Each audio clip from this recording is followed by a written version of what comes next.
यहाँ से भाई अब हम अपने लास्ट वाले सेशन को कंटिन्यू कर रहे हैं।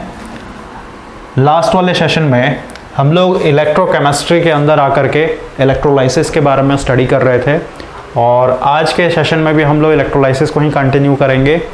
साथ ही साथ इसके एप्लीकेशन के ऊपर भी फोकस करेंगे। एप्लीकेशन कहने का मतलब प्रैक्टिकल लाइफ में या फिर कहिए डेली लाइफ में इलेक्ट्रोलाइसिस कितना ज़्यादा इम्पोर्टेंस रखता है हम लोग की लाइफ में, ये आपको समझ में आ जाएगा। तो अभी इस सेशन को स्टार्ट करने से पहले ओवरऑल एक रिवीजन डाल दे रहा हूँ भाई, ताकि आपका पूरा का पूरा फिर से रिवाइज हो जाए, क्योंकि ज़्यादातर बच्चों के लिए काफ़ी ज़्यादा न्यू हो जाता है, क्योंकि इसमें पूरा केमिस्ट्री चल रहा है आपका। तो हम लोग अभी इलेक्ट्रोलाइसिस के ऊपर बात कर रहे थे, और इलेक्ट्रोलाइसिस क्या था, एक प्रोसेस था, और इस प्रोसेस को परफॉर्म करने के लिए हम लोगों ने एक डिवाइस क्रिएट किया था जिसका हम लोग इलेक्ट्रोलाइटिक सेल बोल रहे थे। और इस डिवाइस के कितने सारे पार्ट्स थे। सबसे पहला था आपका इलेक्ट्रोड्स। ओके, ये मान लेते हैं आपका इलेक्ट्रोड्स हो गया। और अगर हम लोग इलेक्ट्रोड्स की भी बात करें तो आपका ये दो तरीके का था, ये सब हम लोगों ने ऑलरेडी बात कर रखा है। इलेक्ट्रोड्स जब भी आप पढ़ेंगे तो दो तरीके का, एक तो हो गया आपका एक्टिव इलेक्ट्रोड्स, कहने का मतलब वैसे इलेक्ट्रोड्स जो खुद क्या होंगे, ऑक्सीडेशन रिडक्शन यानी केमिकल रिएक्शन में एक तरीके से पार्टिसिपेट करेंगे। और सेकंड था आपका इनर्ट टाइप। इनर्ट टाइप कहने का मतलब क्या, ये सिर्फ इलेक्ट्रॉन को पास करने के लिए एक पाथ देते हैं, ये खुद केमिकल रिएक्शन में एक तरीके से इन्वॉल्व नहीं होते हैं। तो हम लोग के पास इलेक्ट्रोड हो गया, और क्योंकि हम लोग का इलेक्ट्रोलाइटिक सेल है तो हम लोगों ने देखा था भाई इलेक्ट्रोलाइटिक सेल के अंदर इलेक्ट्रोलाइसिस प्रोसेस को परफॉर्म करने के लिए हम लोग को एक्सटर्नल वर्क डन का रिक्वायरमेंट होता है, जो कि हम लोग को बैटरी के थ्रू करवाया जाता है। यानी मेरे पास जो दूसरा डिवाइस चाहिए, ये है आपके पास डीसी सोर्स होना चाहिए। ठीक है, डीसी सोर्स कहने का मतलब बैटरी होना चाहिए आपके पास। ओके, तो इलेक्ट्रोड्स हो गए, डीसी सोर्स हो गया, उसके बाद हम लोग के पास यहाँ पे एक इलेक्ट्रोलाइट होना चाहिए भाई। ठीक है, और इलेक्ट्रोलाइट्स में भी मैंने आपको टाइप्स बताया था। इलेक्ट्रोलाइट्स कहने का मतलब क्या, वैसे लिक्विड्स जिसके अंदर आयोन्स होते हो, पॉजिटिव आयोन्स या फिर कहिए नेगेटिव आयोन्स। और इलेक्ट्रोलाइट्स की भी बात कर लेते थोड़ा सा। तो यहाँ पे हम लोगों ने देखा था सबसे पहला मोल्टन स्टेट में। ठीक है, यानी मोल्टन स्टेट में जैसे NaCl हो गया, या फिर कहिए मैग्नीशियम ब्रोमाइड हो गया, है ना। उसके बाद एल्युमिनियम क्लोराइड हो गया, ETC यहाँ पे आप कर लीजिए। ठीक है, उसके बाद हम लोगों ने देखा था एक्वस। एक्वस कहने का मतलब क्या, एक्वस का मतलब क्या होता है भाई, पानी। ओके, तो इसके अंदर क्या होगा, आपका पानी तो रहेगा ही रहेगा, H2O रहेगा ही रहेगा, साथ ही साथ इसमें हम लोग NaCl मिला रहे थे। अब इसमें भी आपका दो तरीके का बनेगा कि NaCl का कंसंट्रेशन ज़्यादा है। अगर NaCl का कंसंट्रेशन ज़्यादा है तो सीधी सी बात है आपका पानी कम होगा वहाँ पे, है ना। तो इसको हम लोग बोल रहे थे कंसंट्रेटेड इलेक्ट्रोलाइट। ठीक है, उसके बाद फिर एक और हम लोगों ने देखा था एक्वस के अंदर ही, जिसको हम लोग डाइल्यूट बोल रहे थे। इसमें क्या होगा, पानी रहेगा और नमक भी रहेगा, लेकिन भाई यहाँ पे पानी का मात्रा ज़्यादा हो जाएगा और नमक का मात्रा क्या हो जाएगा, कम हो जाएगा। इसको हम लोग डाइल्यूट बोल रहे थे। क्लियर हो गया। तो यहाँ पे तीन चीज़ चाहिए, इलेक्ट्रोड, डीसी सोर्स और इलेक्ट्रोलाइट्स। उसके बाद यहाँ पे अगर हम लोग इस कंटेनर की बात करें या फिर वेसल की बात करें भाई, तो ये हमेशा क्या होना चाहिए, नॉन कंडक्टिंग होना चाहिए। क्यों, क्योंकि हम लोग यहाँ पे बाहर से एक तरीके से इलेक्ट्रिकल एनर्जी प्रोवाइड कर रहे हैं। तो अगर कंडक्टिंग बना जाए, कॉपर ले लिया, यूज़ कर लिया आपने, या फिर एल्युमिनियम का एक तरीके से बीकर यूज़ कर लिया, तो क्या होगा, जो भी आसपास में काम कर रहा होगा उसको शॉक लगेगा, इलेक्ट्रिक शॉक लगने का यहाँ पे रिस्क हो जाएगा। इसलिए हम लोग नॉन कंडक्टिंग जैसे ग्लास हो गया, प्लास्टिक हो गया, इस तरीके का हम लोग कंटेनर रखेंगे। आगे बढ़ते हैं थोड़ा सा। सबसे पहले हम लोगों ने इलेक्ट्रोलाइसिस के अंदर देखा था, जैसे ओवरऑल मैं आपको रिवीजन करवा रहा हूँ। और एक चीज़ और समझ लीजिए भाई, हम लोग हमेशा पॉजिटिव टर्मिनल से जोड़ रहे थे, ये प्लेट पॉजिटिव बन जाएगा और ये आपका नेगेटिव बन जाएगा। इसको हम लोग बोल रहे थे एनोड, क्योंकि इस साइड में आपका क्या होगा, ऑक्सीडेशन, और इधर हो जाएगा आपका कैथोड। ओके, ये हो जाएगा आपका कैथोड और इधर होगा आपका हमेशा रिडक्शन। क्लियर हुआ। अब एक चीज़ आपके MCQs वाले बुक में डाला हुआ भाई, इसको यहीं पे बता दे रहा हूँ। जैसे अगर हम लोग NaCl की बात करें, और NaCl को अगर आप गर्म करके एक तरीके से ब्रेक करें या फिर कहिए पानी में डाल के ब्रेक करें, तो आपका ये क्या होगा, Na यानी सोडियम आपका पॉजिटिव, और आपका जो क्लोरीन है ये आपका नेगेटिव, यानी ये आपका पॉजिटिव आयंस हो गया और ये आपका नेगेटिव आयंस हो गया। तो ओवरऑल अगर आप फोकस करेंगे तो पॉजिटिव आयंस यानी पॉजिटिव चार्ज की तरफ अट्रैक्ट करेगा, कैथोड की तरफ। तो ये जो आपका पॉजिटिव आयंस है भाई, इसको हम लोग कैटायंस बोलते हैं। ठीक है, और ये जो आपका नेगेटिव है इसको हम लोग ओवरऑल एनायंस बोलेंगे। ठीक है, तो ओवरऑल कैसे हम लोग याद करेंगे, जैसे आपके बुक में दिया हुआ है जो पॉजिटिव आयंस होते हैं उसको हम लोग क्या बोलते हैं, तो उसको हम लोग हमेशा कैटायंस बोलते हैं। अब इसको कैसे याद करेंगे, मे बी आप कंफ्यूज हो जाएंगे एग्जाम टाइम में। तो इसका एक ट्रिक होता है, जैसे अगर आप इधर देखें, सबसे पहले आपको ये देखना है कि ये जो पॉजिटिव चार्ज आयंस है जिसको हम लोग कैटायंस बोलते हैं किधर की तरफ अट्रैक्ट होंगे, तो ये हमेशा कैथोड की तरफ जाएंगे। यहाँ पे लिख देता हूँ, हमेशा आपका जो पॉजिटिव आयंस है किधर की तरफ भागेगा, कैथोड की तरफ भागेगा, ठीक है। और कैथोड की तरफ क्या होता है, आपका रिडक्शन प्रोसेस होता है। ओके, सही बात है। और ये जो पॉजिटिव आयंस है इसको हम लोग क्या बोल रहे हैं, कैटायंस बोल रहे हैं, ठीक है। तो इसका ट्रिक क्या होता है, अगर आप यहाँ से इसका 3 वर्ड दोनों में से उठा लीजिए, इधर कैथोड होगा उधर आपका रिडक्शन होता है हमेशा, तो क्या बन गया, ये बन गया रेड, RED मतलब रेड मीन्स लाल, और CAT मीन्स कैट मतलब रेड बिल्ली। ओके, तो ओवरऑल अगर आप अपने दिमाग में रखेंगे एक रेड बिल्ली के बारे में, तो बिल्ली का जो पंजा होता है, ठीक है, जो पैर होता है, इंग्लिश में क्या बोलते हैं हम लोग, PAW, ठीक है, पॉ बोलते हैं एक तरीके से, जो भी इसका प्रोनाउंसिएशन हो। तो ओवरऑल आपको बस याद रखना है रेड कैट, इसका मतलब क्या हुआ, रेड से आपका होगा रिडक्शन और कैट से हो जाएगा आपका कैथोड, मीन्स ये नेगेटिव है, और नेगेटिव प्लेट पे क्या होता है, हमेशा रिडक्शन होता है। और अगर ये नेगेटिव प्लेट है इसका मतलब क्या हुआ, इधर कौन जाएगा, इधर जाएगा पॉजिटिव, और पॉजिटिव कौन जाएगा भाई, ऐसा समझिए ना, रेड कैट, ठीक है। तो इसके यहाँ पे आ गया ना कैट, कैट का मतलब क्या हो गया कि कैटायंस होगा, मतलब जहाँ कैथोड होगा वहाँ पे कौन पहुँचेगा, एक तरीके से कैटायंस, ठीक है। ये कैट बस आपको याद रख लेना है, ठीक है, मतलब जिधर कैथोड उधर रिडक्शन होगा, और ये कैट बस आ गया, इसका मतलब क्या, यहाँ पे जैसे आयंस और कैटायंस होते हैं ना, तो यहाँ पे कौन पहुँचेगा, कैटायंस। और कैटायंस को क्या बोलते हैं, अगर आप भूल गए तो आपको पता है ये नेगेटिव होता है हमेशा, नेगेटिव कौन अट्रैक्ट होगा, एक तरीके से पॉजिटिव, है ना, पॉजिटिव आयंस। तो ओवरऑल ऐसे आप एक तरीके से याद रख सकते हैं, ठीक है। तो जो पॉजिटिव आयंस होंगे उसको हम लोग कैटायंस बोलते हैं, और जो नेगेटिव आयंस होते हैं उसको हम लोग एनायंस बोलते हैं। क्लियर हो गया।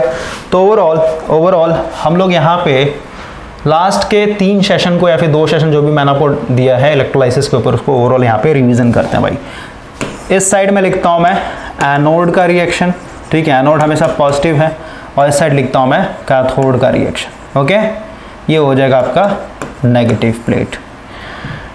हम लोगों ने सबसे पहले एक मॉल्टन स्टेट में NaCl लिया था, तो नमक को जब गर्म करेंगे तो आपका क्या हो जाएगा, NaCl किस में टूटेगा, Na प्लस और Cl माइनस में। तो क्योंकि इधर मेरा एनोड है तो एनोड की तरफ क्या आ जाएगा, नेगेटिव चार्ज, यानी नेगेटिव आयन से एक तरह अट्रैक्ट होंगे। इसका मतलब क्या हुआ, ये जो क्लोरीन है ये अपने आप को क्या करेगा, Cl में कन्वर्ट करेगा, कैसे, तो एक इलेक्ट्रॉन डिस्चार्ज करके, ठीक है। लेकिन ये हमेशा 2 के फॉर्म में रहता है Cl2, इसका मतलब यहाँ पे 2 क्लोरीन के आयंस जाएंगे और दोनों एक इलेक्ट्रॉन एक तरीके रिलीज करेंगे, तो ओवरऑल आपका क्या मिलेगा यहाँ पे Cl2, और ये क्या होता है, गैस के फॉर्म में होता है, ठीक है। तो ये हो गया हम लोग का एनोड साइड का रिएक्शन। वही अगर हम लोग कैथोड साइड की बात करें तो ये हम लोग का नेगेटिव होता है, इधर क्या जाएगा आपका Na प्लस जाएगा, ठीक है। और ये क्या करेगा, इलेक्ट्रॉन गेन करेगा, है ना।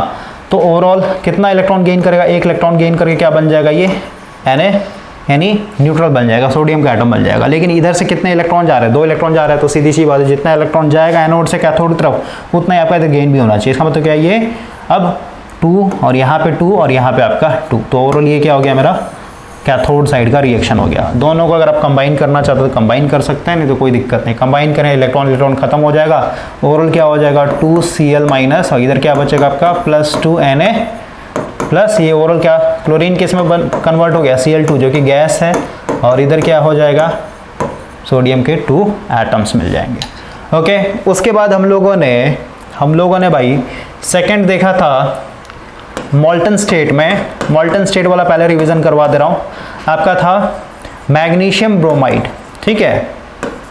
तो ओवरऑल इसको जब आप गर्म करेंगे तो किस में ब्रेक डाउन होगा, ये हो जाएगा Mg+2 में, और ये हो जाएगा आपका Br-, क्योंकि अगर आप इसको जूम करके देखेंगे तो कैसा दिखेगा, Mg के ऊपर +2 चार्ज है, और ये Br- और ये Br-, तो ओवरऑल दोनों जुड़ेगा तो क्या हो जाएगा, -2 चार्ज और ये +2 चार्ज, ओवरऑल किस में आपका Mg-Br2 में बन जाएगा, ठीक है। तो ओवरऑल आप देखिए इधर मेरा एनोड का चल रहा है पूरा लेफ्ट साइड में, तो एनोड क्योंकि मेरा पॉजिटिव है तो इधर कौन अट्रैक्ट करेगा, Br-, ठीक है। तो Br- क्या हो जाएगा, ये Br बनेगा, कैसे, एक इलेक्ट्रॉन को अपने अंदर से निकाल करके, यानी लूज करके। तो ये हमेशा 2 के फॉर्म में रहता है, डायटोमिक है, तो इधर 2 और इधर आपका 2 हो जाए, इधर प्लस लिखेंगे भाई, नेगेटिव नहीं लगता।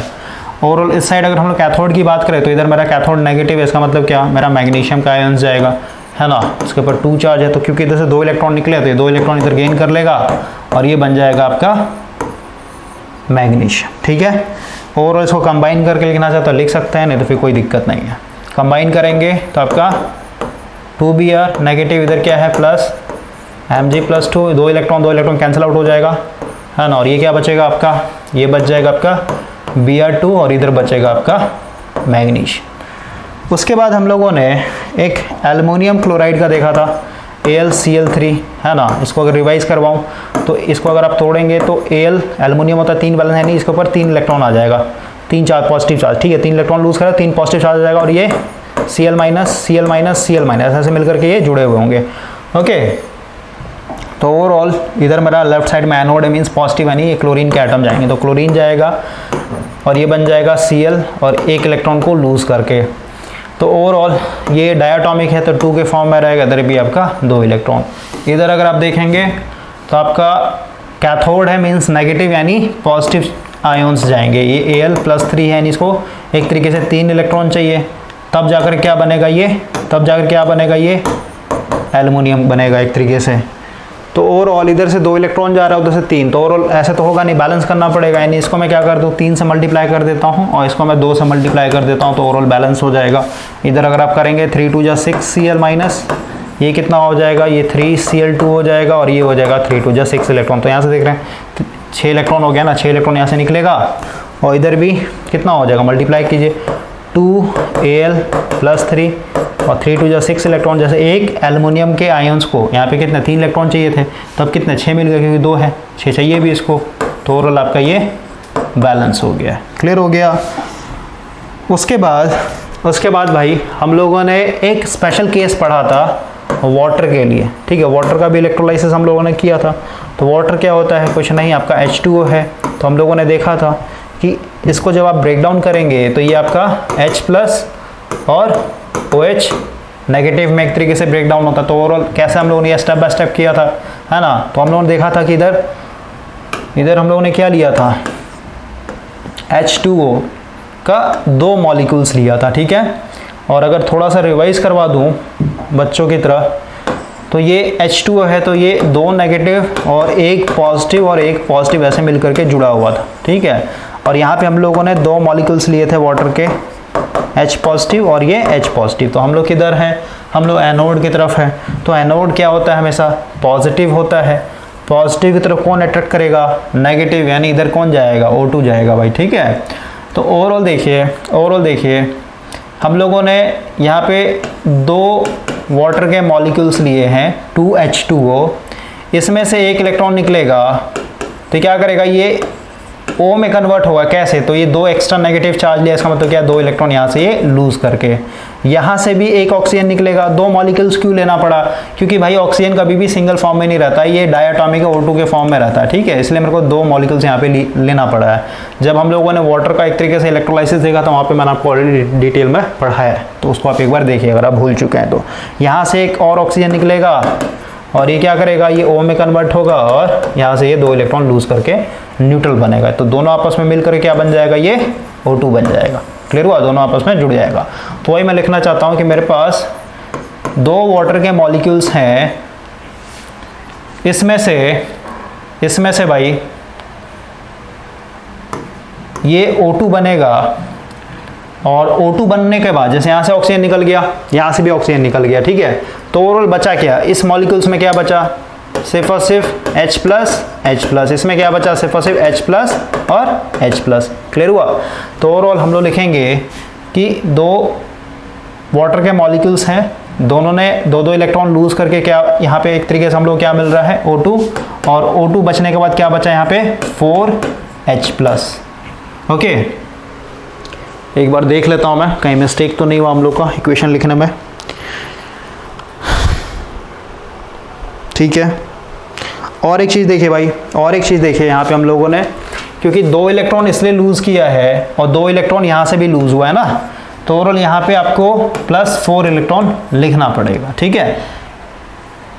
इधर लिख सकते थे, जैसे अगर मैं आपको बच्चे की तरह समझाऊं कि 2 वाटर के मॉलिक्यूल्स हम लोगों ने लिया है, इसमें से क्या हुआ 4 इलेक्ट्रॉन निकल गए, 2 इलेक्ट्रॉन इसने लूज किया, 2 इलेक्ट्रॉन इसने लूज किया। 4 इलेक्ट्रॉन लूज करने के बाद क्या मिल रहा है हम लोग को आउटपुट O2 मिला, और O2 तो यहाँ पे बन गया, लेकिन बचा क्या इसके पास, फिर बचा हम लोग पास 4H के आयन्स, ठीक है। लेकिन इसको हम लोग उस साइड भेजेंगे तो ऑटोमेटिक यहाँ पे 4 हो जाएगा, ठीक है, दिक्कत नहीं होना चाहिए। तो ये मेरा हो गया एक तरीके से एनोड साइड का रिएक्शन। अब हम लोग कैथोड साइड की बात करते हैं। तो कैथोड साइड में भाई देखें अगर, क्योंकि नेगेटिव होता है कैथोड साइड, तो यहाँ पे अगेन हम लोग वाटर के 2 मॉलिक्यूल्स लेते हैं, H+, और यहाँ पे O2-, ये हो गया आपका H+, और ये हो गया आपका H+, ठीक है। ये आपस में इस तरीके का जुड़ा हुआ है। तो हम लोग को यहाँ पे देखना भाई, क्योंकि ये नेगेटिव है, तो नेगेटिव इधर कौन जाएगा बताइए, पॉजिटिव, मीन्स H+ एक तरीके से जाएंगे। तो यहाँ पे ये जो H+ है, अगर बच्चे की तरह समझाओ, एक H+ चला, ठीक है, इसको कितना चाहिए भाई, इसको 1 इलेक्ट्रॉन लेगा, ये 1 इलेक्ट्रॉन लेगा और ये किस में कन्वर्ट हो जाए, H में। लेकिन हाइड्रोजन क्या होता है, डायटोमिक होता है ना, तो ओवरऑल क्या हो जाएगा, 2 बनाने के लिए यहाँ पे मेरे को 2 इलेक्ट्रॉन डालना पड़ेगा, यहाँ पे 2 इलेक्ट्रॉन डालना पड़ेगा, सही बात है। तो ओवरऑल इसी चीज़ को हम लोग यहाँ पे थोड़ा डिटेल में समझते हैं। जैसे मैंने यहाँ पे वाटर के और एक चीज़ समझिए, जैसे यहाँ पे H2 बनाने का बोलिएगा ना, यहाँ पे ये भी ले सकते हैं और ये भी ले सकते हैं, दोनों एक ही मॉलिक्यूल्स में से 2 हाइड्रोजन निकाल सकते हैं। तो O जो है, O सिंगल कभी एग्जिस्ट नहीं करता, इसलिए हम लोग को यहाँ पे 2 लेना पड़ रहा है, इसे मैंने आपको समझाया था वहाँ पे। तो ओवरऑल देखिए यहाँ पे 2H2O, यानी वाटर के 2 मॉलिक्यूल्स लिया हम लोगों ने, इसने क्या किया है एक तरीके से, एक यहाँ से निकला H+ और इसने 1 इलेक्ट्रॉन गेन किया, और एक यहाँ से निकला H+ और इसने 1 इलेक्ट्रॉन गेन किया, यानी 2 इलेक्ट्रॉन क्या कर रहा है, ये गेन कर रहा है यहाँ पे।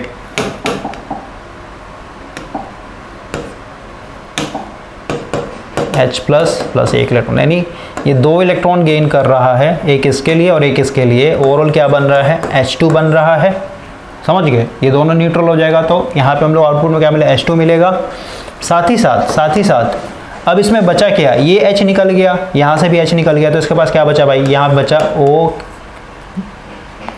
और ये बचा H+। तो ये एक पॉजिटिव चार्ज और इसके पास 2 नेगेटिव चार्ज है, तो एक पॉजिटिव और एक नेगेटिव कैंसिल आउट हो जाएगा, है ना। लेकिन ओवरऑल क्या हो जाएगा, इसके ऊपर एक नेगेटिव चार्ज आएगा। भाई मेरे एक इसके ऊपर पॉजिटिव चार्ज है, इसके पास 2 नेगेटिव चार्ज है, समझ गए। तो कैंसिल आउट होने वाला एक एक्स्ट्रा नेगेटिव चार्ज बचेगा ना, तो आप कहेंगे कि यहाँ पे आपका क्या बचेगा, OH एक नेगेटिव बचेगा, और इसमें भी क्या बचेगा, OH नेगेटिव बचेगा। इसका मतलब क्या हुआ, 2 वाटर के मॉलिक्यूल्स लिए हम लोगों ने, 2 इलेक्ट्रॉन गेन करके H2 बना, और ओवरऑल क्या हो जाएगा, यहाँ पे क्या मिल रहा है हम लोग को, 2OH आयन्स मिल रहा है। लेकिन आपको यहाँ पे ध्यान देना है कि एनोड साइड में मेरे कितने 4 इलेक्ट्रॉन निकल रहे थे, है ना। तो 4 इलेक्ट्रॉन यहाँ से आ रहे हैं कैथोड के पास, तो 4 इलेक्ट्रॉन यहाँ पे क्या होना चाहिए, कैथोड पे ऑब्जॉर्ब भी होना चाहिए, एक तरीके से कंजम्पशन भी होना चाहिए। तो हम लोगों ने तो यहाँ पे सिर्फ और सिर्फ क्या किया, 2 इलेक्ट्रॉन एक तरीके से यूज़ किया है ना। तो 2 इलेक्ट्रॉन, और तो ओवरऑल क्या करेंगे हम लोग, उसको बैलेंस करने के लिए 2 से मल्टीप्लाई कर दे, तो ओवरऑल क्या हो जाएगा, बताइए। ये हो जाएगा, ये पूरे इक्वेशन में हमने 2 से मल्टीप्लाई किया, ठीक है। ये हो जाएगा 2 × 4 H2O प्लस 4 इलेक्ट्रॉन, ये हो जाएगा आपका 2H2 प्लस ये हो जाएगा आपका 2 × 4 OH नेगेटिव। क्लियर हो गया। उसके बाद अगर हम लोग यहाँ पे दोनों को कंबाइन करें, ये मेरा एक इधर का रिएक्शन है, दोनों को अगर कंबाइन करें भाई, तो अगर हम लोग देखें ये 4 इलेक्ट्रॉन से ये 4 इलेक्ट्रॉन कैंसिल आउट हो जाएगा, क्योंकि दोनों इक्वल टू के अपोजिट साइड में है। तो उधर कितना बचेगा, ये है इधर आपका 4H2 और इधर है आपका 2H2, तो दोनों को जोड़ें तो 6H2 हो जाएगा। ओके, इधर ख़त्म हो गया। इस साइड देखते हैं हम लोग, इधर क्या है, O2 है प्लस 4H प्लस के आयन्स है, और इधर क्या है आपका plus 2H2 plus 4OH ions, ठीक है।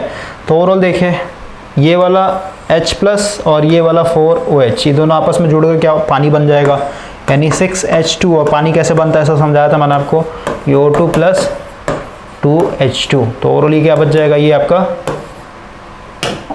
4H2O। भाई जैसे OH, अगर मैं यहाँ पे एक सिंगल OH यहाँ से उठाऊँ, ठीक है, इसका मतलब क्या हुआ, इसको अगर मैं दिखाऊँ यहाँ पे, तो 2O का पावर -2 है और H प्लस होता है, ठीक है। तो इसको अगर एक और पॉजिटिव आयन्स मिल जाए यहाँ से, तो क्या बन जाएगा बताइए, ये दोनों, ये पॉजिटिव ये दोनों मिलकर 2 चार्ज हो गया पॉजिटिव, ये 2 नेगेटिव, दोनों जुड़कर क्या बन जाएगा, H2 बन जाएगा, ठीक है। समझ में, इसलिए ये दोनों जुड़ के आपका पानी बन जाएगा यहाँ पे। तो ओवरऑल ये वाला पानी है, ये भी पानी है, तो इसको उधर इधर से लेकर यहाँ तो सब्ट्रैक्ट हो जाएंगे, 6 में से 4 जाएंगे, कितना हो जाएगा, 2 H2O बचेगा। तो क्या बन जाएगा आपका O2 जो कि ये भी गैस है, और ये बच जाएगा आपका 2H2O जो कि ये भी आपका गैस है। अब एक चीज़ यहाँ पे आपका जो जनरल साइंस का क्वेश्चन होता है इसको आप भाई यहीं पे कर लीजिए, काफ़ी इंपॉर्टेंट है। जब भी आपसे पूछेगा कि अगर आप पानी के 2 मॉलिक्यूल्स लेते हैं, ठीक है, H2O, और उसको अगर आप ब्रेक डाउन करेंगे तो हमेशा क्या बन रहा है, एक ऑक्सीजन का गैस और एक आपका हाइड्रोजन का गैस, लेकिन इनका रेशियो किस में होता है, देख रहे हैं यहाँ पे आगे कुछ नहीं तो 1 छुपा है, मीन्स 1:2 किसका है, इसका कितना है 2, यानी 1:2 का हमेशा क्या होता है रेशियो चलता है हाइड्रोजन और ऑक्सीजन के बीच में जब आप पानी को एक तरीके से ब्रेक डाउन करेंगे। तो आई होप कि आपको ये समझ में आ गया होगा। यहाँ तक भाई हम लोगों ने पूरा का पूरा एक रिवीजन डाला है। अब हम लोग थोड़ा सा आगे आते हैं, ठीक है। पानी का हो गया, नमक का हो गया, मैग्नीशियम ब्रोमाइड का हो गया, एल्युमिनियम क्लोराइड का हो गया। अब हम लोग थोड़ा सा आगे आते हैं। देखिए अभी भाई एक स्पेशल केस लेते हैं हम लोग, एक स्पेशल केस लेते हैं। अभी तक जो भी हम लोगों ने यहाँ पे सॉल्व किया है, हम लोगों ने सिर्फ और सिर्फ इलेक्ट्रोलाइट में क्या किया था, एक तरीके चेंजिंग किया था। और जो इलेक्ट्रोड था मेरा इलेक्ट्रोड, ये इलेक्ट्रोड क्या चल रहा था, एक तरीके से आपका इनर्ट वाला चल रहा था, यानी रिएक्शन में आपका एक तरीके से इलेक्ट्रोड पार्टिसिपेट नहीं ले रहा था। लेकिन अब हम लोग क्या कर रहे हैं, इलेक्ट्रोड को हम लोग चेंज कर रहे हैं। इलेक्ट्रोड अब हम लोग कौन सा यूज़ करेंगे, एक्टिव इलेक्ट्रोड एक तरीके से यूज़ कर रहे हैं, ठीक है। तो एक्टिव कहने का मतलब क्या, कौन कौन सा हो सकता है, कॉपर हो गया, सिल्वर हो गया, आयरन हो गया, लीड हो गया, या फिर कहिए और क्या हो सकता है भाई, ठीक है, जिंक हो गया। ये सब क्या है आपके एक्टिव इलेक्ट्रोड, यानी ये खुद रिएक्शन में एक तरीके से पार्टिसिपेट करेंगे। ओके, तो ओवरऑल यहाँ पे एक क्वेश्चन लेता है भाई, और देख लेता हूँ एग्जांपल एक्टिव इलेक्ट्रोड्स का क्या क्या हो। जो आपका इनर्ट होता है, इनर्ट में आपका जैसे प्लैटिनम हो गया, ओके, प्लैटिनम हो गया, ग्रेफाइट हो गया, ये सब आपका होगा, ठीक है। प्लैटिनम, गोल्ड भी होगा भाई, इनर्ट में आपका गोल्ड आ जाएगा, प्लैटिनम आ जाएगा, ग्रेफाइट आ जाएगा और रोडियम आ जाएगा, ठीक है। एक्टिव की बात करेंगे तो एल्युमिनियम आ जाएगा, कॉपर आ जाएगा, जिंक आ जाएगा, आयरन आ जाएगा, लीड आ जाएगा, ये सब आ जाता है आपका। तो ओवरऑल हम लोग यहाँ पे अब आगे बढ़ रहे हैं, अगेन एक इलेक्ट्रोलाइसिस देखेंगे, ठीक है, लेकिन यहाँ पे हम लोग एक्टिव इलेक्ट्रोड यूज़ करेंगे। तो अभी आप इमेजिन कीजिए मेरे पास एक बीकर है, कलर चेंज कर लेता हूँ, ओके, और इधर हो गया आपका इलेक्ट्रोड, और यहाँ पे हम लोगों ने एक्टिव इलेक्ट्रोड लिया है। तो मान लेते हैं दोनों साइड में मैंने इधर भी कॉपर यूज़ किया, इधर भी आपका कॉपर यूज़ किया, इसको मैंने पॉजिटिव टर्मिनल, इसको नेगेटिव, यानी ये एनोड हो जाएगा, ये कैथोड हो जाएगा, ठीक है। एनोड हो गया, उधर आपका कैथोड हो गया। और यहाँ पे हम लोग इलेक्ट्रोलाइट के लिए कुछ भी ले सकते हैं भाई, ठीक है। आप मॉल्टन ले लीजिए या फिर एक्वस ले लीजिए, एक्वस में भी कंसनट्रेटेड ले लिया, फिर डाइल्यूट ले लीजिए। तो ओवरऑल यहाँ पे मैं एक्वस लेके चल रहा हूँ, ठीक है, कुछ भी ले सकते हैं आप। अभी होगा क्या, ये स्पेशल केस आपको समझ में, एक्वस ले रहे हैं और एक्वस में भी कौन सा कंसनट्रेटेड ले रहे हैं, यानी इसके अंदर नमक का मात्रा ज़्यादा होगा और पानी होगा, लेकिन पानी का मात्रा एक तरीके से कम होगा। तो इस इलेक्ट्रोलाइट के अंदर आप आयोन्स की बात करें तो आयोन्स कितने तरीके मिलेंगे, Na+ का आयोन्स मिलेगा, Cl- का आयोन्स मिलेगा, और पानी जब टूटेगा यहाँ पे इलेक्ट्रिक फील्ड के कारण, तो ये पानी हमेशा किस में टूटता है, H+ और OH नेगेटिव आयोन्स में। तो ओवरऑल यहाँ पे अब हम लोग देखते हैं कि जब हम लोगों ने इलेक्ट्रोड को चेंज कर दिया, इनर्ट इलेक्ट्रोड ना लेकर के यहाँ पे जब हम लोग एक्टिव इलेक्ट्रोड लेंगे तो इस केस में हम लोग का क्या होगा।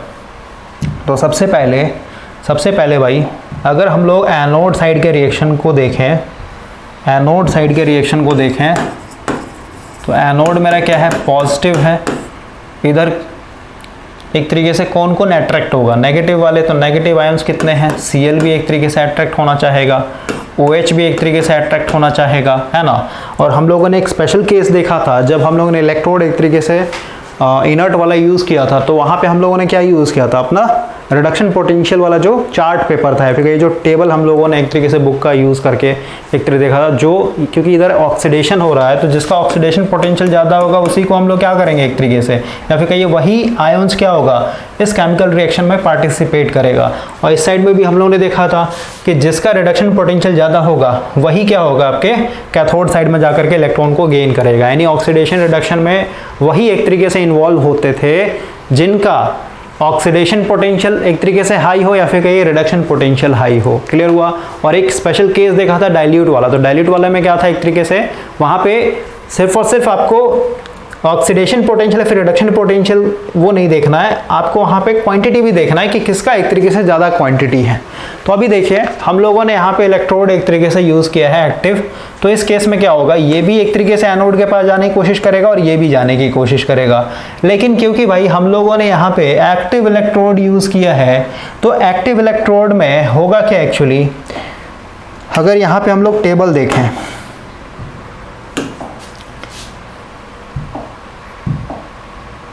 देखिए इस टेबल को आप देखिए, एनोड साइड में क्या हो रहा है, एनोड साइड में ऑक्सीडेशन होगा और एनोड साइड में ऑक्सीडेशन के लिए कौन कौन आने की कोशिश करेगा, ये भी अपने आप को ऑक्सीडाइज करने की कोशिश करेगा और ये भी, यानी क्लोरीन है और OH नेगेटिव है। तो ओवरऑल देखिए अगर हम लोग इस टेबल की बात करें, ठीक है, मैंने आपको बताया था ऑलरेडी कि अगर आप नीचे से ऊपर तरफ जाएंगे, पूरा का पूरा किसका एक तरीके से दिया हुआ है, रिडक्शन पोटेंशियल दिया हुआ है, यानी नीचे से अगर आप ऊपर तरफ जाएंगे तो रिडक्शन पोटेंशियल क्या होता है, बढ़ते चला जाता है। ठीक है। और वही अगर आप अपोजिट यानी ऊपर से अगर आप नीचे की तरफ जाएंगे तो ऑक्सीडेशन पोटेंशियल क्या होगा, एक तरीके से बढ़ते चला जाएगा। तो आप एनोड पे देख रहे हैं भाई कि एनोड पे क्या होगा, एक तरीके ऑक्सीडेशन होगा, है ना। लेकिन हम लोग को ये देखना है कि किसका ऑक्सीडेशन पोटेंशियल ज्यादा है, ऑक्सीडेशन पोटेंशियल किसका ज़्यादा है, यानी जो सबसे नीचे होगा उसका ऑक्सीडेशन पोटेंशियल क्या होगा, सबसे ज़्यादा होगा। तो अगर हमने यहाँ पे देखें हम लोग का भाई यहाँ पे क्लोरीन है, क्लोरीन देखिए क्लोरीन है, OH है और कॉपर का इलेक्ट्रोड है इटसेल्फ। ठीक है। तो ओवरऑल ऊपर से नीचे की तरफ आना है हम लोग को। ठीक है। तो इस साइड में अगर आप क्लोरीन को देखेंगे, क्लोरीन को अगर आप देखेंगे भाई, तो क्लोरीन देखिए आपका यहाँ पे है, ठीक है, 2Cl- एक्वस पानी के अंदर आपका मिला हुआ है। उसके बाद आपका OH अगर आप देखेंगे यहाँ पे इधर कहीं होगा, पानी कहाँ है, H2O कहाँ है, इधर देखिए यहाँ पे OH करके होगा भाई, इसके बीच में कहीं होना चाहिए। ठीक है। और वही अगर आप कॉपर की बात करें, ठीक है, कॉपर की अगर बात करें तो कॉपर जो है सबसे ज़्यादा नीचे है। ओके, इसका मतलब क्या हुआ कि यहाँ पे ये जो आपके इलेक्ट्रोलाइट्स के अंदर, ठीक है, इस लिक्विड के अंदर जो नेगेटिव आयन्स है, क्योंकि इधर सारा का सारा पॉजिटिव है ना प्लेट, तो इधर आपका ये जाने की कोशिश करेगा और ये जाने की कोशिश करेगा। लेकिन भाई यहाँ पे इन दोनों का जो ऑक्सीडेशन पोटेंशियल है ये काफ़ी कम है एज कम्पेयर टू इस कॉपर के। ठीक है। तो यहाँ पे आपका कॉपर इटसेल्फ क्या हो जाएगा, रिएक्शन में इन्वॉल्व हो जाएगा। यानी आपके इलेक्ट्रोलाइट के अंदर जो लिक्विड है OH नेगेटिव या फिर कहिए Cl नेगेटिव, ये कभी भी नहीं पहुंच पाएंगे। कॉपर इटसेल्फ क्या हो जाएगा, सॉल्यूशन में उतरना स्टार्ट कर देगा। ठीक है। यानी यहाँ पे एक तरीके से कॉपर एक तरीके से क्या करेगा, ऑक्सीडाइज कर जाएगा। ठीक है, ऑक्सीडाइजेशन हो जाएगा इसका।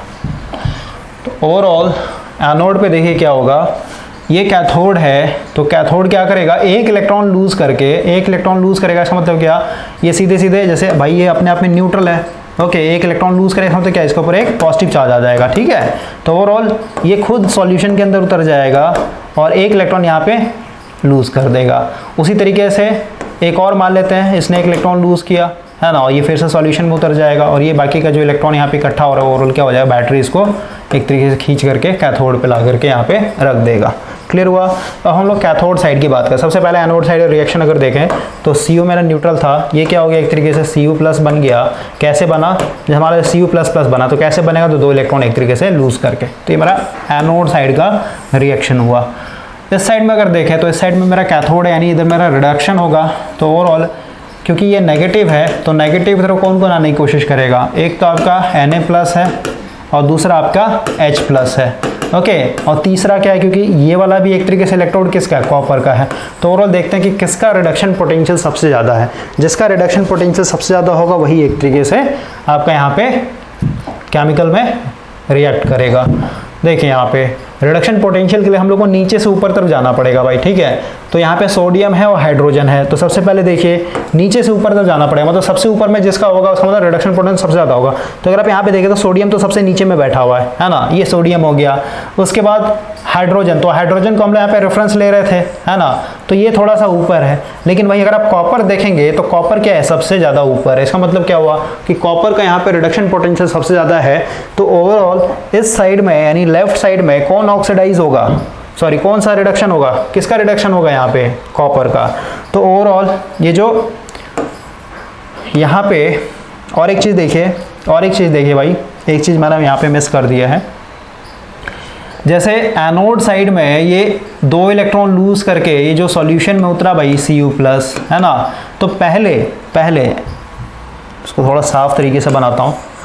अगर आप स्टार्टिंग टाइम में मान लेते हैं अभी आपका स्विच एक तरीके से ऑफ है, तो स्टार्टिंग टाइम में आपको इस इलेक्ट्रोलाइट के अंदर क्या क्या देखने को मिलेगा, सिर्फ और सिर्फ Cl-, Na+,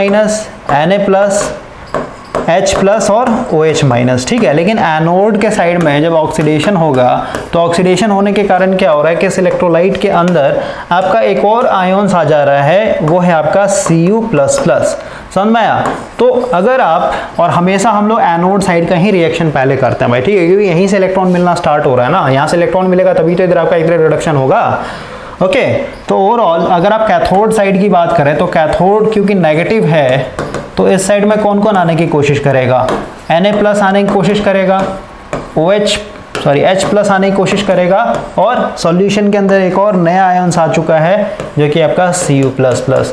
तो जिसका रिडक्शन पोटेंशियल सबसे ज़्यादा होगा वही एक तरीके से यहाँ पे कैथोड के पास आकर के इलेक्ट्रॉन लेगा। तो ये सबसे ज़्यादा है, इसका मतलब Cu++ आएगा, ये 2 इलेक्ट्रॉन गेन करेगा और ये बन जाएगा Cu यानी सॉलिड। ओके, तो ओवरऑल आप देख रहे हैं भाई कि इधर भी कॉपर था, इधर भी कॉपर था। कुछ समय के बाद क्या होगा, क्योंकि यहाँ से इलेक्ट्रॉन लूज कर करके ये कॉपर के आयन्स एक तरीके से सॉल्यूशन में उतरते जा रहे हैं। कुछ समय के बाद क्या हो जाएगा, एनोड वाला जो रड है या फिर इलेक्ट्रोड है ये धीरे धीरे ऐसे पतला होते जाएगा, ठीक है। और इस साइड में अगर आप देखेंगे तो ये मोटा हो जाएगा, क्योंकि आप देख रहे हैं यहाँ पे न्यूट्रल एटम बनकर क्या हो जाएगा, इसमें साइड में लेयर की तरह चिपकते चला जाएगा। तो ओवरऑल ये जो आपने यहाँ पे प्रोसेस देखा भाई, इसको हम लोग यूज़ करते हैं किसके लिए, इलेक्ट्रोप्लेटिंग के लिए। इलेक्ट्रोप्लेटिंग के लिए कहने का मतलब क्या है, जैसे मान लेते हैं आपके पास जैसे फेक ज्वेलरी आपने देखा है ना, ओके, जैसे मान लेते हैं आपके पास एक आयरन का रिंग है, ठीक है, तो आयरन के रिंग को क्या करना पड़ेगा, मुझे कैथोड बनाना पड़ेगा, यानी बैटरी के नेगेटिव टर्मिनल से जोड़ना पड़ेगा इसको। ओके, इसको मैंने नेगेटिव टर्मिनल से जोड़ दिया, और इस साइड में मान लेते हैं मेरे पास एक गोल्ड है, ठीक है, छोटा सा गोल्ड ले लेंगे और इसको हम लोग क्या कर रहे हैं, एक तरीके से इलेक्ट्रोलाइट में इस तरीके से डाल दे रहे हैं। तो ओवरऑल इधर से क्या होगा, क्योंकि भाई गोल्ड क्या है, गोल्ड ले लीजिए, सिल्वर ले लीजिए। ओके, तो यहाँ पे क्या होगा आपका ऑटोमेटिक, यहाँ पे ऑक्सीडेशन पोटेंशियल ज़्यादा होगा इस इलेक्ट्रोड का। तो ओवरऑल क्या हो जाएगा, ये एक तरीके से इलेक्ट्रॉन लूज कर करके ये खुद एक तरीके से Ag+ सॉल्यूशन में उतर जाएगा, और यहाँ से जो इलेक्ट्रॉन आया है ये यहाँ पहुँचेगा, ठीक है, इस साइड में पहुँच करके फिर क्या करेगा, क्योंकि ये नेगेटिव होता है ना। तो ओवरऑल इस सॉल्यूशन के अंदर क्या हो गया, Ag+ आ गया। Ag+ का जो रिडक्शन पोटेंशियल होगा वो बाकी के जैसे Na हो गया फिर Cl हो गया, ठीक है, उन सबसे ज़्यादा हो। तो ओवरऑल यहाँ पे क्या हो, Ag ये 2 इलेक्ट्रॉन लेके एक इलेक्ट्रॉन गेन करके ओवरऑल क्या हो जाएगा, ये Ag बन जाएगा, यानी इसके चारों तरफ लेयर बनते चला जाएगा। ओके, तो ये हो गया आपका इलेक्ट्रोप्लेटिंग। इसको हम लोग रिफाइनरी में भी यूज़ करते हैं भाई। ओके, मेटल को अगर रिफाइन करना हो, जैसे मान लेते हैं आपने गोल्ड खरीद के लाया है मार्केट से, या फिर कहिए आपने एक सिल्वर खरीद के लाया है, लेकिन आपको वहाँ पे थोड़ा सा डाउट लग रहा है, ट्रस्ट नहीं है, तो देखिए मेटल कैसे हम लोग रिफाइन करते हैं। ये मान लेते हैं आपके पास जो आपने मार्केट से खरीद के लाया है, Ag मान लेते हैं सिल्वर, और आपको लग रहा है ये एक तरीके से इसमें कुछ मिलावट है, तो इसको हम लोग क्या करेंगे, हमेशा एनोड बनाएंगे भाई, ठीक है, इसको एनोड बनाएंगे अभी समझिए। और इधर हम लोग एक प्योर सिल्वर ले रहे हैं, ठीक है, इधर छोटा सा प्योर सिल्वर ले रहे हैं, ये भी आपका Ag है। ओके, तो ओवरऑल यहाँ पे क्या होगा, यहाँ से जैसे ही आपका ऑक्सीडेशन स्टार्ट होगा तो एक एक इलेक्ट्रॉन लूज करके Ag+ क्या होंगे, सॉल्यूशन में उतरते चले जाएंगे, है ना। और यहाँ पे जो इलेक्ट्रॉन लूज हुए एक तरीके से यहाँ पे आएंगे। अब देखिए ये क्योंकि मेरा नेगेटिव है तो ओवरऑल क्या होगा, इस साइड में ये Ag जाकर के इसमें क्या होगा, एक एक इलेक्ट्रॉन गेन करके ये चिपकते चला जाएगा इसमें। और जो इसमें इम्प्योर मेटल्स होंगे, यानी जो भी जैसे मान लेते मिट्टी लगा हुआ है, फिर बालू लगा हुआ है, फिर कुछ भी जो गंदगी होगा वो, क्योंकि भाई ये इसको ब्रेक कर रहे हैं ना आप, ये टूटते चला जा रहा है धीरे धीरे धीरे धीरे, इसका हर एक एटम जो है धीरे धीरे एटम टूट टूट के पानी में उतरते चला जा रहा है। ठीक है, तो जो प्योर सिल्वर के एटम होंगे वो प्योर सिल्वर के एटम कहाँ जाके डिपॉजिट हो जाएंगे, ये बगल वाले सिल्वर पे जो कि आपका प्योर है, यहाँ पे आकर चिपकते चला जाएगा। ठीक है, और इसमें जो गंदगी होगा ये गंदगी एक तरीके से सॉल्यूशन से निकल करके नीचे में डिपॉजिट होते चला जाएगा, मिट्टी हो सकता है, क्ले हो सकता है ना, ये सब आपका यहाँ पे डिपॉजिट हो जाएगा। तो इस तरीके से हम लोगों ने क्या किया, ये मेरा एक तरीके से इम्प्योर था, इम्प्योर मेटल था, है ना, इसमें इम्प्योरिटीज़ थी, और इसको हम लोगों ने क्या कर दिया इस तरीके से, यानी इलेक्ट्रोलाइसिस प्रोसेस को यूज़ करके एक तरीके से हम लोगों को प्योर फॉर्म में कन्वर्ट कर दिया। तो आई होप कि आपको ये चीज़ समझ में आ गया होगा, इलेक्ट्रोप्लेटिंग का कॉन्सेप्ट, उसके बाद मेटल रिफाइनरी का कॉन्सेप्ट, उसके बाद इसी से जैसे आपने गैल्वनाइजेशन ये सब देखा होगा, आयरन के ऊपर हम लोग क्या करते हैं, जिंक का लेयर चढ़ाते हैं, तो वो सब भी क्या होता है भाई, इलेक्ट्रोलाइसिस वाले प्रोसेस को ही हम लोग यूज़ करके वहाँ पे करते हैं। तो ये आपको क्लियर हो जाना चाहिए। नेक्स्ट सेशन में भाई, नेक्स्ट सेशन में हम लोग बात करेंगे फ्राडे लॉ ऑफ इलेक्ट्रोलाइसिस के ऊपर। ओके, यहाँ पे भाई एक और स्पेशल केस देखते हैं, आपके बुक में दिया हुआ ये एक्सेप्शनल है केस, खासकर ये मैं बता रहा हूँ ताकि आपका जनरल साइंस थोड़ा सा स्ट्रांग हो जाए। देखिए, आप जब आप साइंस पढ़ेंगे, खासकर केमिस्ट्री, तो वहाँ पे अमलगम के बारे में आपसे बहुत सारा क्वेश्चन पूछा जाएगा। ठीक है, यहाँ पे लिख देता हूँ हिंदी में अमलगम। ठीक है, ये क्या होता है आज आपको समझ में आएगा। देखिए, अभी तक हम लोगों ने इलेक्ट्रोलाइसिस के अंदर क्या देखा है, different different electrolytes, different different electrodes. अभी हम लोग भाई यहाँ पे एक स्पेशल केस लेकर के चलेंगे। जैसे अभी तक हम लोगों ने क्या देखा था, फर्स्ट केस में हम लोगों ने इनर्ट इलेक्ट्रोड यूज़ किया था। इनर्ट कहने का मतलब क्या, कि जो मेरा एनोड था, एनोड भी मेरा इनर्ट इलेक्ट्रोड था और कैथोड भी मेरा इनर्ट इलेक्ट्रोड था। ठीक है, यानी अगर आपका एनोड प्लैटिनम है तो इसको भी हम लोग प्लैटिनम ही रख रहे थे। उसके बाद फिर हम लोगों ने जो एक्टिव इलेक्ट्रोड लिया था, तो यहाँ पे भी हम लोगों ने क्या किया, एनोड जब मैंने कॉपर लिया है तो कैथोड भी मैंने कॉपर लिया था, यानी दोनों क्या है एक तरीके से एक्टिव इलेक्ट्रोड है, यहाँ पे भी क्या है, दोनों एक तरीके से इनर्ट इलेक्ट्रोड थे। लेकिन अभी हम लोग क्या कर रहे हैं भाई, एक स्पेशल केस देख रहे हैं। यहाँ पे एक साइड में हम लोग यहाँ पे इनर्ट इलेक्ट्रोड लेके यूज़ कर रहे हैं। ठीक है, मान लीजिए प्लैटिनम ले रहा हूँ। ठीक है, और इस साइड में हम लोग मर्क्यूरी यूज़ कर रहे हैं। ठीक है, आप बोले मर्क्यूरी तो लिक्विड होता है, इसको आप कैसे इलेक्ट्रोड बना सकते हैं, है ना। तो भाई रूम टेम्परेचर पे एक तरीके से मेटल के रूप में लिक्विड में एग्जिस्ट करता है ना, अदर टेम्परेचर पे भी सॉलिड हो जाएगा। तो ओवरऑल देखिए, अगर हम लोग यहाँ पे इसको एनोड मान लें और इसको अगर हम लोग कैथोड मान लें, ठीक है, और यहाँ पे इलेक्ट्रोलाइट कोई भी ले सकते हैं, एक्वस ले लीजिए, फिर मोल्टन ले लीजिए, अभी हम लोग एक्वस ले रहे हैं, और एक्वस में भी कोई भी कंसनट्रेटेड ले लेते हैं, यानी इसके अंदर क्या हो जाएगा, नमक भी होंगे, यानी Na पॉजिटिव और Cl नेगेटिव, और इसमें पानी भी एक तरीके से, यानी पानी किस में टूटेगा, H+ और OH नेगेटिव में, इस तरीके से आयन्स इसमें फ्लोट हो रहे हैं। तो अब अगर हम लोग एनोड साइड में देखें, एनोड क्योंकि मेरा पॉजिटिव है भाई, तो इधर मेरा कौन कौन अट्रैक्ट करेगा, क्लोरीन नेगेटिव और OH नेगेटिव। ठीक है, तो यहाँ पे क्योंकि ऑक्सीडाइज होगा तो दोनों में से ऑक्सीडेशन पोटेंशियल किसका ज़्यादा होगा, तो ऑलरेडी मैंने आपको बताया था, इन दोनों को अगर आप देखेंगे टेबल में तो क्लोरीन का ऑक्सीडेशन पोटेंशियल ज़्यादा होता है। इसका मतलब क्या, क्लोरीन एक तरीके से Cl में कन्वर्ट हो जाएगा, कैसे, तो एक इलेक्ट्रॉन लूज़ करेगा, इसके पास एक एक्स्ट्रा इलेक्ट्रॉन है, लेकिन ये डायटॉमिक है, तो यहाँ पे 2 क्लोरीन के आयन्स चलेंगे और ये 2 इलेक्ट्रॉन लूज़ करके Cl2 में कन्वर्ट हो जाएंगे। वही अगर आप कैथोड साइड में देखें तो कैथोड क्योंकि मेरा नेगेटिव है, इसका मतलब क्या हुआ, इधर मेरा सोडियम के आयन्स और हाइड्रोजन के आयन्स एक तरीके से यहाँ पे आकर के अपने आप को रिड्यूस करने की कोशिश करेंगे, यानी इधर रिडक्शन होगा। तो यहाँ पे होता क्या है भाई, यहाँ पे होता क्या है, जैसे अगर आप इन दोनों में, अगर दोनों में से कंपेयर है किसका रिडक्शन पोटेंशियल ज़्यादा है, तो यहाँ पे रिडक्शन पोटेंशियल ज़्यादा हाइड्रोजन का होता है। क्लियर हुआ, क्योंकि अभी जस्ट हमने टेबल देखा ना, नीचे से ऊपर तक जाता, सोडियम बिल्कुल नीचे था, हाइड्रोजन हम लोगों ने बीच में रेफरेंस लिया था, तो हाइड्रोजन का रिडक्शन पोटेंशियल ज़्यादा होता है। ओके, लेकिन ये एक स्पेशल केस है। यहाँ पे होना क्या चाहिए था, आपके हिसाब से होना क्या चाहिए था कि H+ जो है एक इलेक्ट्रॉन लूज करके क्या बन जाएगा, H बन जाएगा, है ना। लेकिन ये H2 के फॉर्म में रहता है, तो 2 हाइड्रोजन के आयंस चलेंगे, 2 इलेक्ट्रॉन लूज करेंगे, H2 बन जाएगा। लेकिन ऐसा नहीं होता भाई। यहाँ पे क्या होगा, यहाँ पे सोडियम, ठीक है, सोडियम अपने आप को रिड्यूस, यानी सोडियम जो है, यहाँ पे हम लोगों ने गलत लिख दिया भाई,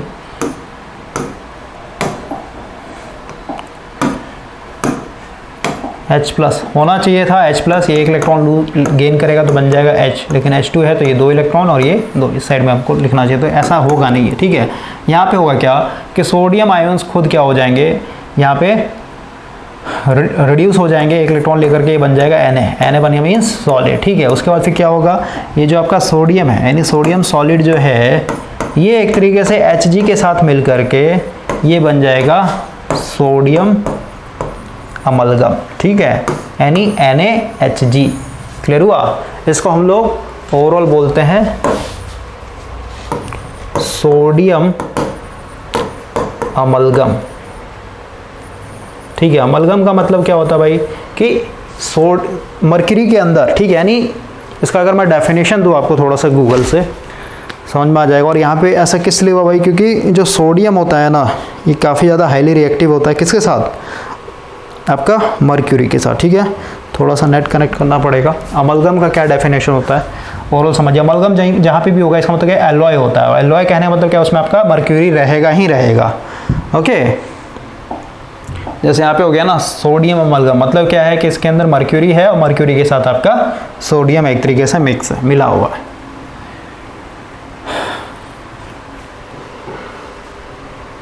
तो ये भी आपका इलेक्ट्रोलाइसिस का एक पार्ट है, इसको भी आप दिमाग में रखें। लेकिन ये एक्सेप्शन केस है भाई, क्योंकि यहाँ पे आपका क्या हो गया, वो जो हम लोग टेबल फॉलो कर रहे थे ऑक्सीडेशन पोटेंशियल का या फिर रिडक्शन पोटेंशियल का, वो क्या हो गया, एक तरीके से ब्रेक डाउन हो गया है ना। इसको न्यू पेज पे खोलते हैं।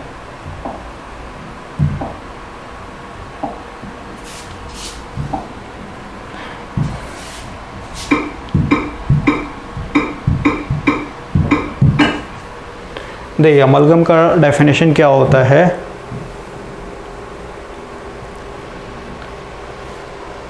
यहाँ पे लिखा हुआ ना, a mixture of silver and mercury, मतलब ये एक एलॉय होता है भाई, जिसमें आपका मर्क्यूरी रहेगा ही रहेगा, मर्क्यूरी के साथ कुछ ना कुछ डिफरेंट एलिमेंट एक तरीके से मिक्स रहता है। जैसे आपका मर्क्यूरी के साथ सिल्वर मिला हुआ है, इसका मतलब क्या है, इसको हम लोग बोलेंगे एक तरीके से सिल्वर अमलगम, ठीक है। ओके, और अभी जैसे सोडियम मिला हो तो हम लोग बोलेंगे सोडियम अमलगम।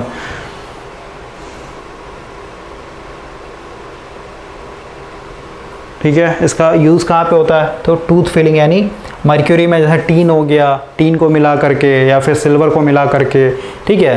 मतलब जो मर्क्यूरी है ना, मर्क्यूरी अपने अंदर क्या करता है, दूसरे मेटल्स को एक तरीके से डुबा देता है भाई। डुबाने का मतलब क्या, अपने अंदर उसको डुबा करके अपने अंदर में मिक्स कर लेता है। तो यहाँ पे आप देख रहे हैं मर्क्यूरी और जैसे सिल्वर, यानी 2 मेटल मिले हुए हैं ना आपस में, फिर 2 एलिमेंट आपस में मिले हो, तो जब 2 एलिमेंट आपस में मिले वो क्या बन जाएगा, आपका एक तरीके से मिक्सचर बन जाएगा, ठीक है, या फिर ये एक एलॉय बन जाएगा। एलॉय का डेफिनेशन क्या होता है, एक से अधिक मेटल अगर आपस में जुड़ जाए। ओके, तो इसका एक बार आप गूगल कर लीजिएगा, ठीक है, क्या क्या यूज़ होता है, ऐसे अमलगम बनता कैसे, मैंने आपको समझा दिया है। जिनके पास थोड़ा बहुत नॉलेज होगा केमिस्ट्री का और जिन्होंने ये सब नाम सुना होगा अमलगम, ये सब, उनको ये समझ में आ रहा हो ये है क्या एक्चुअली।